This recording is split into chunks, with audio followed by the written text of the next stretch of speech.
राधे राधे। कभी तुमने खुद से ये सवाल पूछा है कि मैं कौन हूँ, मुझे क्या करना चाहिए? अगर हाँ, तो ये सुनो, किसी के द्वारा ये सवाल पहली बार नहीं पूछे गए हैं।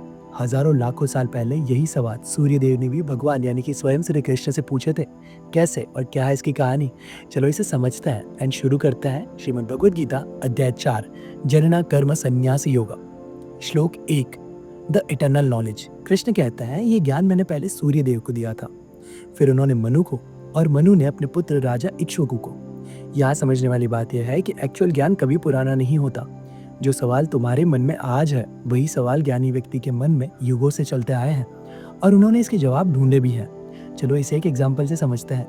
आज बहुत से लोग पर्पस, पीस और डायरेक्शन लेस हैं एंड इन सवालों के जवाब ढूंढ रहे हैं। पर गीता में कृष्ण कहते हैं ये कभी ना खत्म होने वाली खोज है, और इसका जवाब भी कभी ना खत्म होने वाली खोज का हिस्सा है। नंबर 2, अध्याय 4, श्लोक 2, लॉस्ट कनेक्शन। यहाँ कृष्ण कहते हैं ये परंपराओं से चलता आया ज्ञान है, समय के साथ लोग इसे भूल गए। यहाँ समझने वाली बात यह है कि ये सारे सवाल और जवाब पीढ़ी दर पीढ़ी चलते आए हैं, पर समय के साथ, जनरेशन बदलने के साथ लोग इन्हें भूल गए और कंफ्यूज हो गए और भ्रमित हो गए।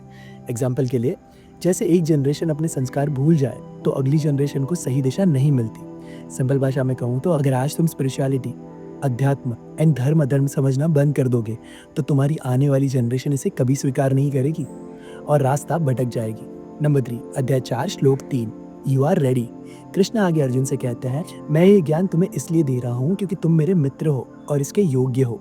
यहाँ समझने वाली बात यह है कि तुम भगवद गीता में एक्सप्लेन की गई बातें तभी समझ पाते हो जब तुम इन्हें समझने लायक बन जाते हो। चलो इसे एक एग्जाम्पल से समझाता हूँ। तुम मेरे ये वीडियोस देख रहे हो क्योंकि जो कुछ मैं एक्सप्लेन कर रहा हूँ वो तुम समझना चाहते हो, तुम सवाल कर रहे हो। शायद इसीलिए मेरे वीडियोस तुम तक, तुम्हारे सवालों तक जवाब के रूप में पहुंच रहे हैं। कहने का मतलब यह है कि तुम ज्ञान को समझना चाहोगे, उसी समय ज्ञान तुम तक पहुंचेगा, तुम्हारी आत्मा तक। समरी ऑफ दिस वीडियो, ये सवाल तुम्हारे अकेले का नहीं है। हर युग के व्यक्ति ने ऐसे ही सवाल किए हैं, उन्हें भी गीता से जवाब मिला है, क्योंकि गीता का ज्ञान टाइमलेस है। और अगर तुम भी ये सुन रहे हो तो तुम्हें भी श्री कृष्ण कह रहे हैं तुम भी इस ज्ञान के योग्य हो, अधिकारी हो। सो बस आज के लिए इतना ही। अगर ये वीडियो अच्छा लगा तो लाइक और शेयर कर देना, ज़्यादा अच्छा लगा तो फॉलो कर लेना, कमेंट में राधे राधे लिख देना। मिलते हैं इस सीरीज के अगले भाग में कुछ और श्लोकों, कुछ और सवालों और उनके जवाबों के साथ। जय श्री कृष्णा।